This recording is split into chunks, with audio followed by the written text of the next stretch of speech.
Hello, everyone. This is Old School with WhatTheBuck.net, coming to you live via Facebook Live video. I will be ripping this afterwards into all other formats and putting it out on the channel so that you guys can get that as well. I apologize that this week there was no podcast, being Christmas week. I have 2 young children and have work travel, so that stopped me from doing it. But I realized, and I mentioned this on the last podcast, that the lack of regularity has hurt the podcast listenership.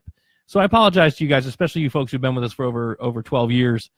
We used to be pretty dogmatic about those sorts of things, and we are not as much anymore. And I don't really foresee that changing. So hopefully you guys will bear with us and enjoy it when we're able to put these things out. So I do want to start out with a couple of things. I had some specific requests, most notably about the situation with coaching in Tampa Bay, and I will definitely get to that. But I want to make sure that here, especially on this Christmas broadcast, we thank the sponsors who make what we do possible. So Steps Towing, our title sponsor for the tailgate, Pepin Distributing, Tito's Vodka, Don Q Rum, and, of course, Steakhouse Elite.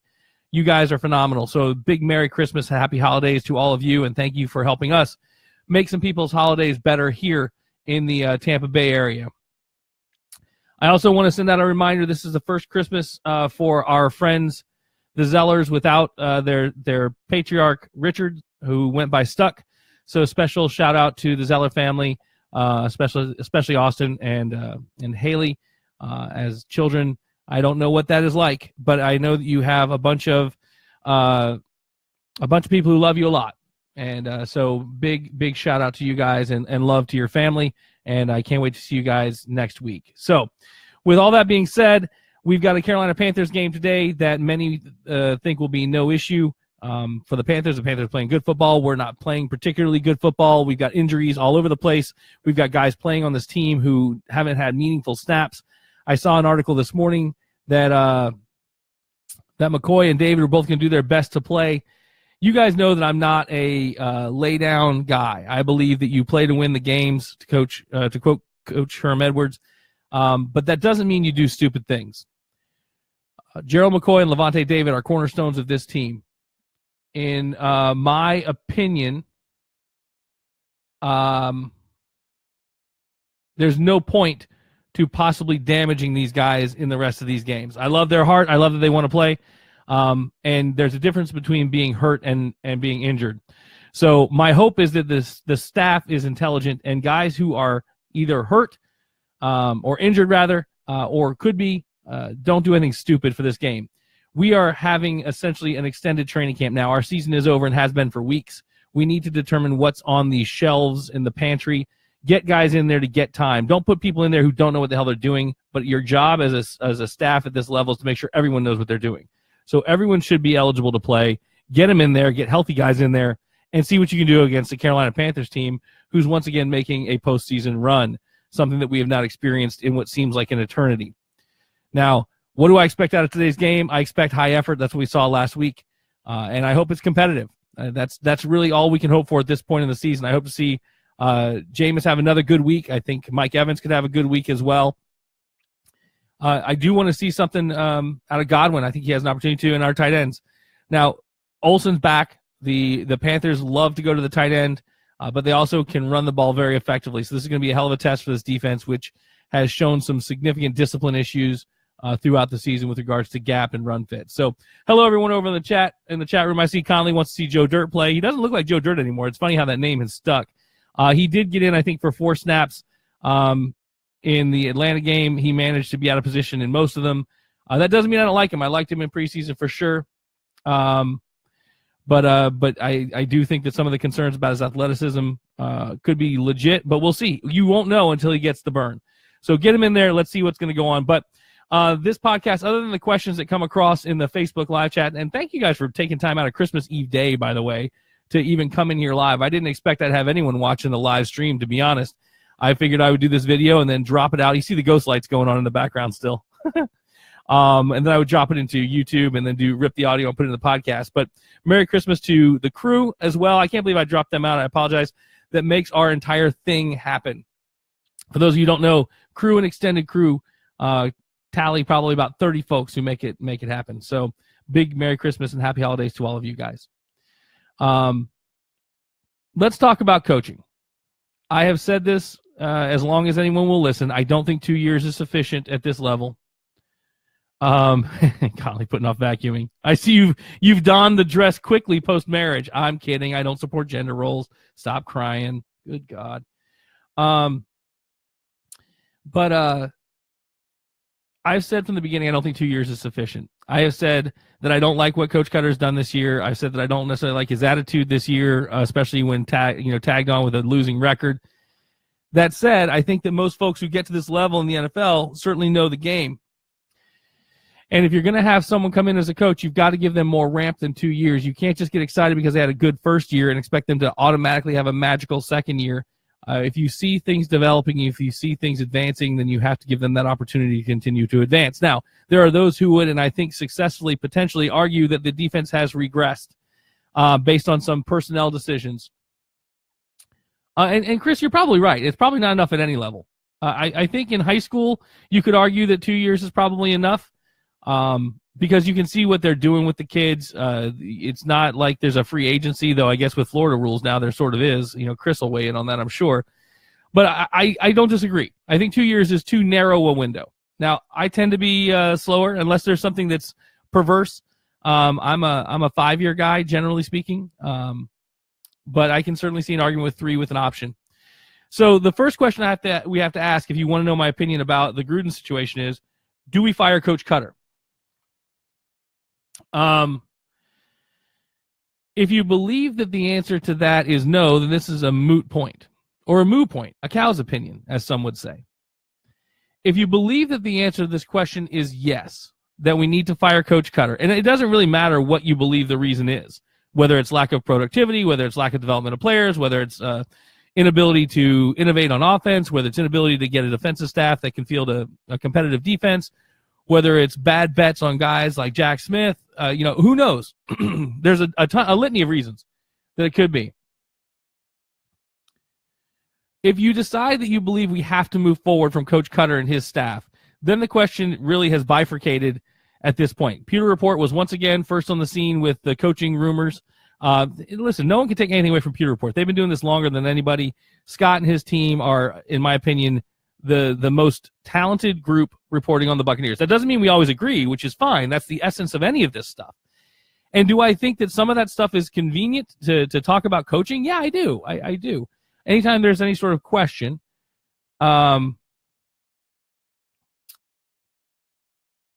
you can start talking about coaching changes and get interest. Now, I've known the Pewter Report guys for a long time. I don't think that that's what they do. I think that they respond to what they hear.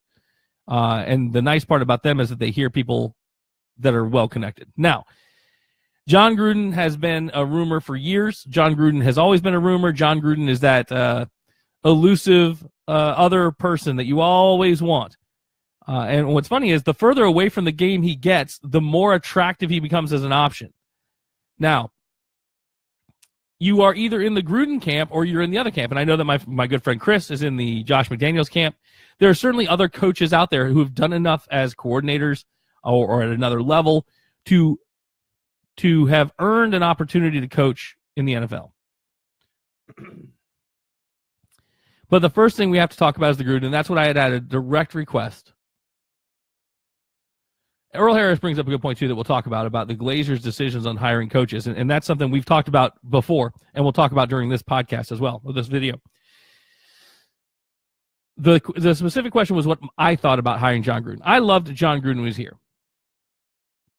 I was excited when we got him. I thought we were going to get Mariucci. I didn't think we'd have a snowball's chance in hell of getting Gruden. I knew we gave away just a tremendous amount, and it would hurt us moving through if we didn't get 2 in a row. And I thought for a second we were going to get 2 in a row. I thought the team coming off the Super Bowl was potentially stronger, but we got hit with a set of injuries, and we never were able to recover. I do remember the 9-3 record going into Carolina. I do remember Monty Kiffin deciding he was going to go coach with his douchebag son. I do remember that defense then tanking and giving up 299 yards only because they took a knee, which dropped them below 300 yards in Carolina. And I do remember what that did to that season. But I do want to bring up a couple of things, and I see you there, Shawnee, and with all due respect, I do not believe that Gruden dismantled the team. That team was in cap hell. Coach McKay had a strict and clear set of guidance about what he was supposed to do. So before everyone starts beating up on Rich McKay about what cap strap situation he put us in, he had a job to do, and he did it. He went out and got the resource that Coach Gruden needed. But yes, when you do that, you put yourself in a position where you're going to hurt later. Now, they were still able to sometimes be competitive, but we didn't have the draft picks because we'd given them away. We didn't have the money because we had spent it. We were not able to build that dynasty.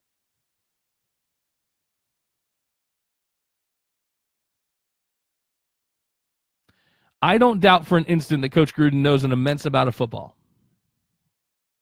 I definitely don't doubt his passion.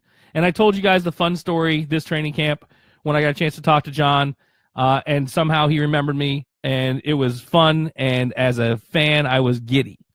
But I'm trying to separate the giddy and excited and nostalgic from the reality. And that is the tough part. And Chris, we'll get back to that one because the why would he want to do it is a separate and distinct question. I think it's a very valid one. But there seem to be enough hints, speculation, etc., that he's doing it. I agree. I don't know why Coach Gruden would ever want to come back. Not just to Tampa Bay. This is not a slight to the organization. I know that that's been going around. But why the hell would he ever want to come back? He can get paid far more money with far less stress. But there are folks who just want that level of competition. Now, what do I want? Because the people ask me what I thought. If we have an opportunity to get Coach Gruden, and Coach Gruden can assemble a staff, which it looks like there are rumors now he's trying to circulate queries out there to see if people he's coached with in the past would be willing to come coach with him again. Do I think that the team would be better off than they are with Coach Cutter? And the answer is yes, I do. I think that Coach Gruden has that it factor. I don't think it's the same as Rex Ryan. It is not all bluster. I think that time has taught Coach Gruden a number of lessons, not the least of which being that he has to rely on other people.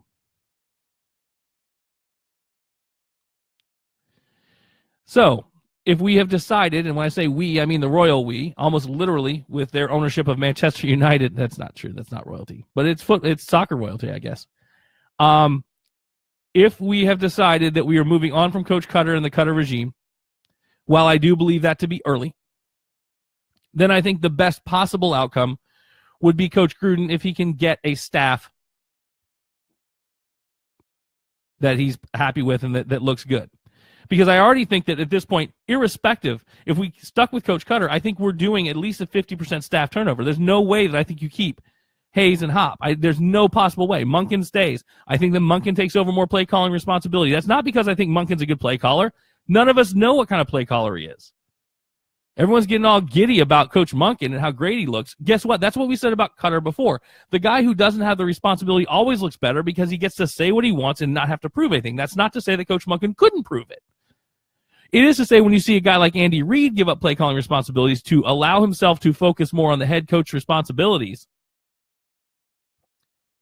then Coach Cutter is certainly not above such a thing. And for him to think so is more of a damning piece of data than anything else, in my opinion.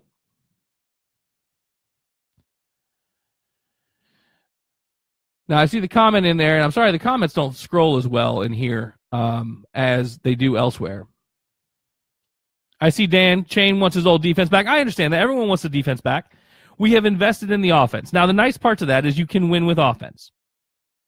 We have got some strong pieces, and I think some surprisingly strong pieces. I am super excited about what I'm seeing out of Justin Evans in the safety position. We are missing some pieces on defense for sure. We are at the point now where we have to go get some fat guys. We have to get some offensive linemen. We have to get some speed on defense. Now, we may be at the point where we transition from a team that has been a 4-3 defense for almost as long as I can remember. I remember the 3-4 early on. But a three-man front, given what we have in the stables, may be the right answer. We have got a set of three linebackers that, when healthy, are tremendous or show the potential to be tremendous in Beckley's case. So, a couple of things that I want to make sure I try and let you know. You guys asked my opinion. These are just my opinions based on my experience. This isn't saying any of you guys are stupid. I would say it probably means I think that you guys are wrong based on evaluation, but that's just based on evaluation. Coach Gruden built not one but two Super Bowl teams. They played in the Super Bowl we won. He did not have the benefit of Monty Kiffin in Oakland. He built that team. Callahan essentially used the same team, the same playbook, and ran through the league again and got to a Super Bowl. He came here. I think there was a 28-player turnover between Coach Dungy's team. And I love Coach Dungy. I wasn't ready for Coach Dungy to be fired, to be honest, but he has not gotten us over the hump. It was a tough decision. And with the benefit of hindsight, it turned out to be the right decision if your goal is to win a Super Bowl. Because the Bucs won one. Now, you can say he went off and won one at the Colts, and he did, and I'm glad Coach Dungy did. But I don't hear anyone talking about him winning that Super Bowl with Mora's team. They're both great coaches, guys. One doesn't have to be shit to let the other one be great.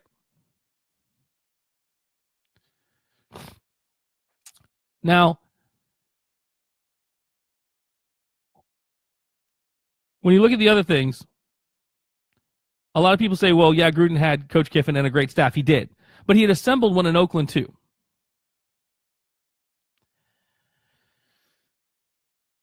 He went after a bunch of old guys. Yeah, he did. He didn't have any money. He went after role players.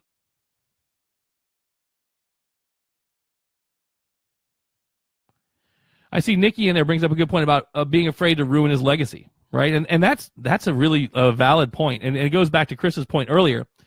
When you are a legend in a town or anywhere, sometimes there's a fear that you're going to come in and ruin that legacy. Coach Gruden walks around here and is revered the same way most of the players from that era are. You know, they tried to recapture some of that with Coach Smith, and it failed miserably. Now, do they put a 2-year yank on Coach Gruden if they go back and get him or go out and get him if he's available? Like, all of those ifs are fair. Like Chris mentioned earlier, why the hell would he want to? If he could come back, why would he come back here? Right? All these sorts of things. Now, Pewter Report has been pretty clear that if he comes back, this is his first choice. And I think there are some good emotive reasons for that. I think they have a great their fingers on the pulse of that one. He loves the town. He loves the team. He definitely bleeds the colors. It draws passion from him, for sure. It does sort of suck that we feel like we're on the nostalgia treadmill when it comes to this sort of stuff. Trying to recapture the glory days by going and getting Lovie Smith and having that fail. Now going after the next best, actually the most bestest, as they would say in Polk County schools, by going after Coach Gruden, because you could really pull in Marinelli. A lot of us were excited about Marinelli, even though he did poorly when he had a head coaching opportunity. I don't think anyone doubts his talent.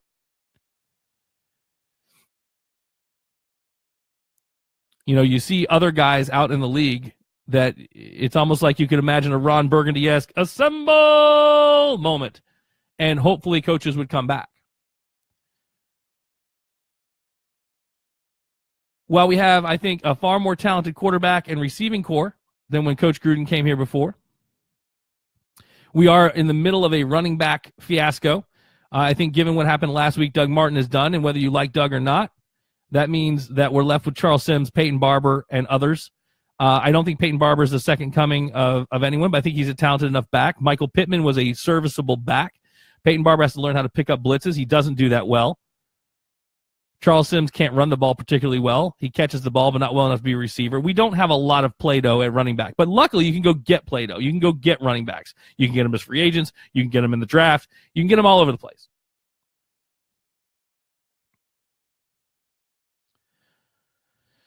Keith says to keep Cutter.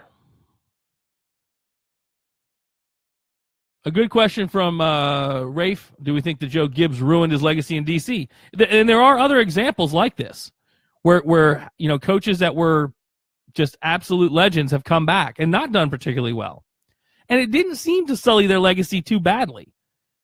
So I think it's a good question. I think it's an emotional question from a tremendous fan. And it's one that a lot of folks would worry about. It also speaks to the passion that must exist for someone to want to give up what Coach Gruden has now to come back. And really, we won't know that until there's something done. Do I think that the Glazers may actively be going after that? Yes. Now let's transition a little bit into that discussion.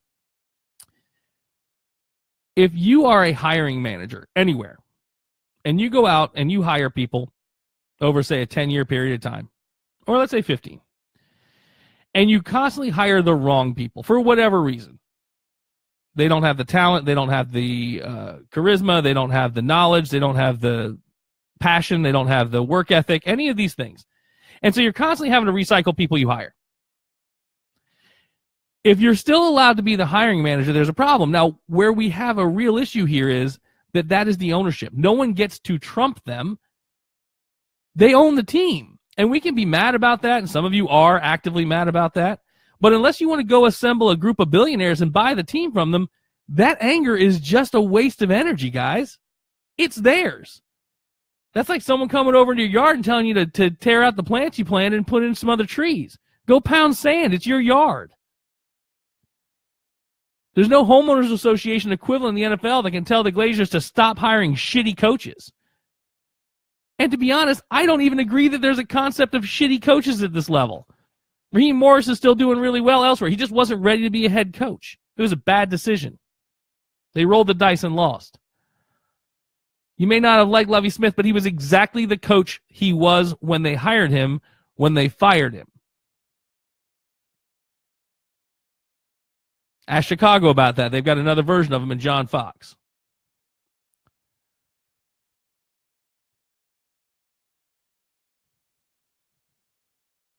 So Chris is, and again, these chats don't scroll well, but decision tree question.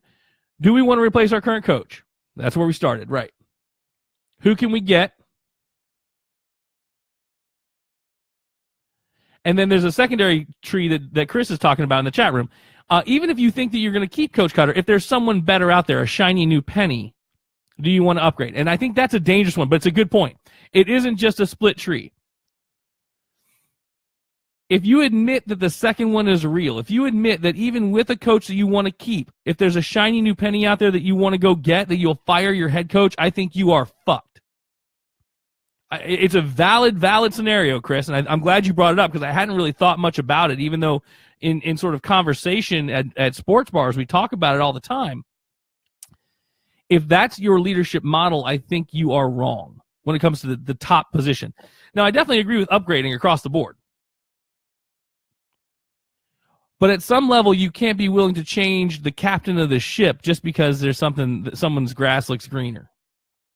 So I do think that this is a question of, do you think that this staff can get better next year? The team seems to support this staff. That doesn't mean they don't like John Gruden, and I know there's a bunch of ballyhoo about cleats and other crap that I happen to detest in sports media now. The guys are paid. They'll play for who coaches. I can't imagine a situation like, remember the Titans, when the team doesn't want to play for the new coach. A lot of other reasons behind that, but it was the first analogy I could come up with. So, to answer the direct question, after almost a half hour of battling about it, if Coach Gruden is available, and if Coach Gruden wants to come back to coaching, and Coach Gruden can get a staff assembled, am I willing to say that I would prefer Coach Gruden over Coach Cutter? And now I see why Chris asked this question, because I am essentially making the same decision that I just said you can't do. I have to see the last two games of the year. I was impressed with the Atlanta game. I don't think you fire head coaches if they've still got the leadership and they still got. I think they made some bad decisions.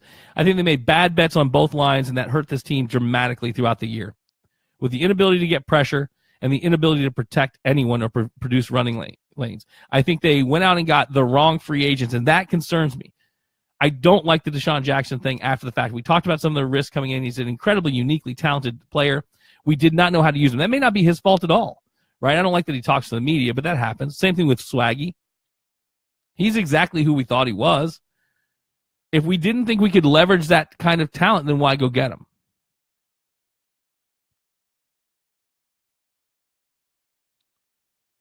But I want to see what happens against Carolina, and I want to see what happens at home against New Orleans. If the team plays hard, plays effectively, Coach Cutter shows growth, then I say you keep Coach Cutter. You keep the relationship with Coach Gruden. Coach Gruden doesn't have to come back this year. I don't think that saying not this year ends any opportunity. But if the team takes more steps back, if we continue to do things like not understand how clock management works, if we continue to not understand how to take what the defense gives us, then yes, I think you make the change if you have an opportunity to. You pull the trigger. A couple of caveats here. I don't give a shit about how many people are in the stands. I don't care how excited the crowd is about your decision. I don't care about any of that. This is not a pandering play. They are billionaires. They don't need that. They will get their money from the TV contracts. So stop thinking that any of that matters. And stop thinking that you pounding your chest about, well, I'm not going to the game unless they bring a coach that can compete. Then don't come to the game. 32 teams in the league. As mad as I am and as disgusted as I have been with this team, I am super happy that I have one to call my own. I got plenty of friends who lost theirs, and it sucks. You have the right to express those opinions, but I have the right to call you a shithead for having them. And then we'll have a beer afterwards. That's the way sports works. Do I think Brent Grimes is coming back? I don't know. I don't share my friend Chris's dislike of Brent Grimes. I think he plays the way cornerback plays. I think he will still be able to play next year. I like Brent. I think he plays well, but I don't lose any sleep over it. I think that Jason's done a fairly good job of finding some treasures in free agency, but I think the Bucs have done that. It's a crapshoot. I think that the difference is you have to.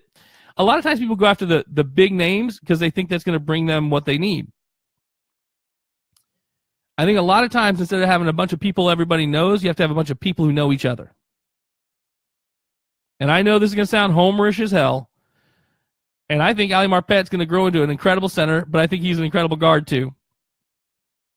I think the change in the offensive line by taking Hawley out was a bad move. I know why. We've talked about it on the podcast before, so I won't fixate on this one. But just because you want to get your best five on the field, when it comes to things that are concerts, like your offensive line, it's not just about five individuals. It's about five individuals who can play together as a unit.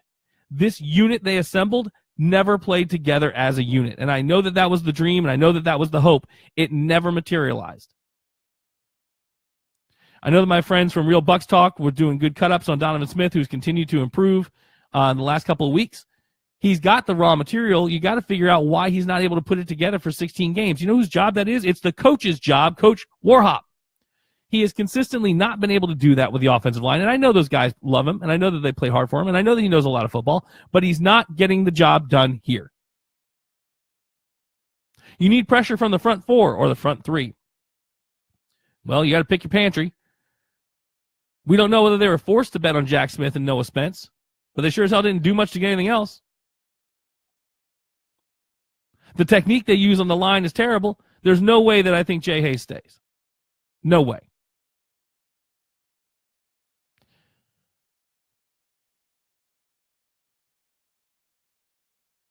Checking the chat room, really.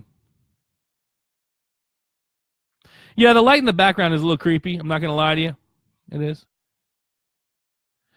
But anyway, those are my thoughts. I hope that clarifies it. Not that anyone really gives a crap about my position other than the people that tweeted at me. But I think we watched the last two games. We continue the if I were the Glaziers, we'll put on my Glazier hat, which has less hair than mine does, which is hard to do, to be honest. My position would be continuing to build the relationship with Coach Gruden, letting Coach Gruden know that he is in fact a legend here, because he is. You can be mad about it all you want to, but he is a legend here, and for good reason. And determine whether or not Coach Cutter gets that third year. And yeah, I know I'm a 5-year guy, but I think that the thing Conley said earlier, 4 years, I mean, certainly more than 2. 2 is not sufficient. But when you lose a team, when it doesn't look like you're going to be able to recover, you got to make a move.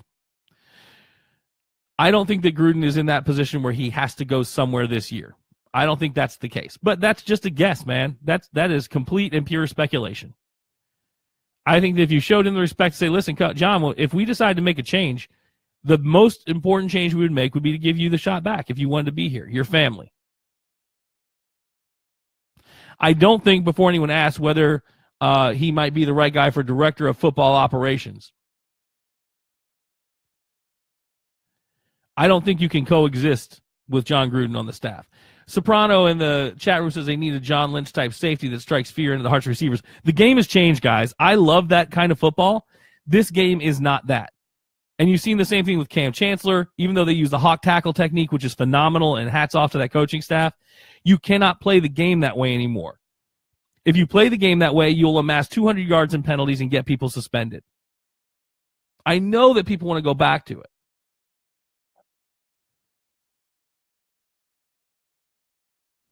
Chris says that McCoy and David are going to be playing. Listen, I just think it's stupid, guys. And you guys know I always want to play to win. I do. They're not proving anything out there. Everyone knows that they got heart. Everyone knows that they play hard. Everyone knows that they bleed this team.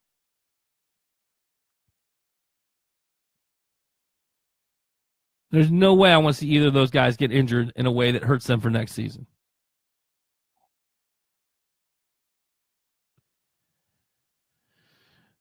To Greg's point, and I think he has a good one, he says it's either Gruden or it's Cutter.